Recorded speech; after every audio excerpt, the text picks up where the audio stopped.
Moving on to the next question from Gene Mackin.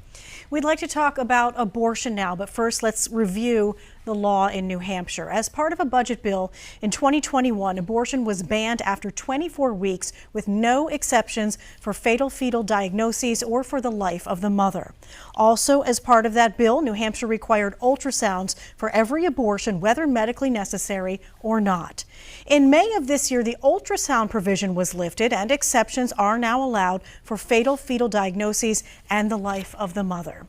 Governor Sununu, you signed this ban as part of the budget, saying that you didn't think the issue warranted holding up an entire budget. You also signed changes into law about adding exceptions and removing ultrasounds. You've said you're a pro-choice governor, but on a national conservative podcast called 3 Martini Lunch, you said, quote, "I'm the first governor in 40 years to sign an abortion ban. Republican governors before me never signed that. I've done more on the pro-life issue, if you will, than anyone." So if you're a pro-choice governor, why make those comments?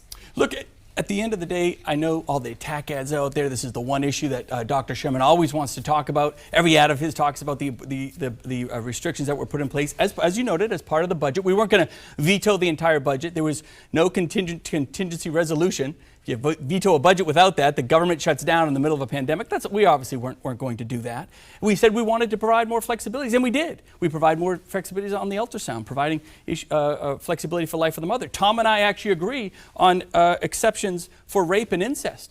Tom and I actually agree on making sure we don't criminalize doctors in this process. We're much more aligned on this issue than anyone would have you believe. I think our law is pretty much in line with Massachusetts and with New York. So there's no extremism here by any means. I get that this is the one issue that all the Democrats want to talk about, but think about that Dobbs case that overturned Roe v. Wade. I supported Roe v. Wade, but when Dobbs happened, nothing changed here. Other states it did. Other states you saw that extremism, but nothing changed from the day before to the day after. And again, so to pan this out as some type of extremism just isn't fair.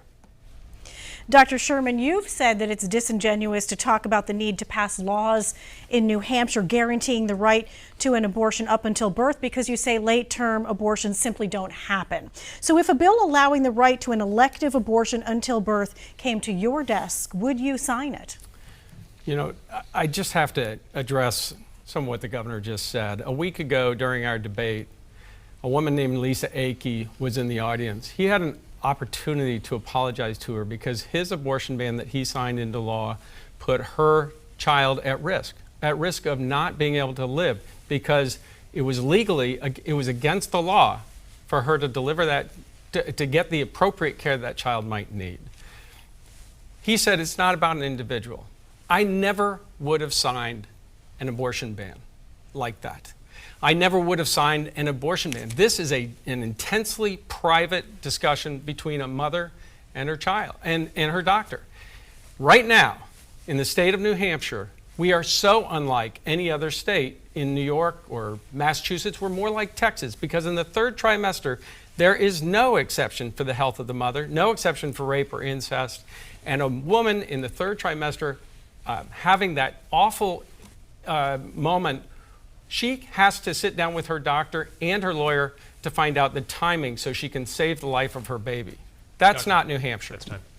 So, Dr. Sherman, how far would you go? How far would you allow an elective abortion to go in terms of pregnancy? We don't have elective abortions in the state of New Hampshire. We know that from all the testimony that we heard, period.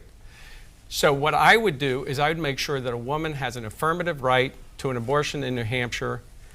We're the only state in New England that doesn't have that. Governor, 30 seconds to respond. No, we do have elective choice in New Hampshire. No, we don't. So, I think the question was how far would Dr. Sherman go? He thinks that it's okay to go to the nth degree, right? I'll highlight something that Dr. Sherman pointed out. We don't keep track of data. Do you know we're like one of the only states in the country that doesn't keep track of the data of the abortions performed? So you don't know. I mean, I'm a data guy. I like to look at the analysis and the trends and what's happening and the give and take. But Tom Sherman in 2014 voted against the idea of collecting that information. Why wouldn't we just collect the information, right? So it's those types of political barriers that tend to come up that tend to confuse the whole issue. It's not about politics unless you're Governor Sununu. He puts politics before people. The bottom line is that the women of New Hampshire right now are put at risk by the bill he signed into law. He had 3 weeks before signing that bill to have made sure that nothing was in there or to ask for a continuing resolution, which we did for him in 2019. He failed to do that, or he refused to do that. He announced he was going to sign an abortion ban as part of the budget 3 weeks before he signed it. Either he lacked the courage to stand up to his own party or the conviction to stand up for the women of New Hampshire. Governor, we want to move on, but 15 seconds to respond there. No, that's fine. Look, there's no continuing resolution. That's the legislature. Last time I checked, Tom Sherman was in the legislature.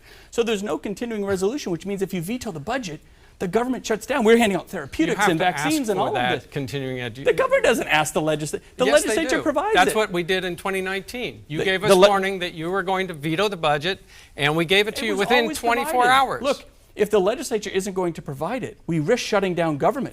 Tom Sherman's been very clear. He would have shut down the government in July of 21 in the middle of the pandemic over this one issue.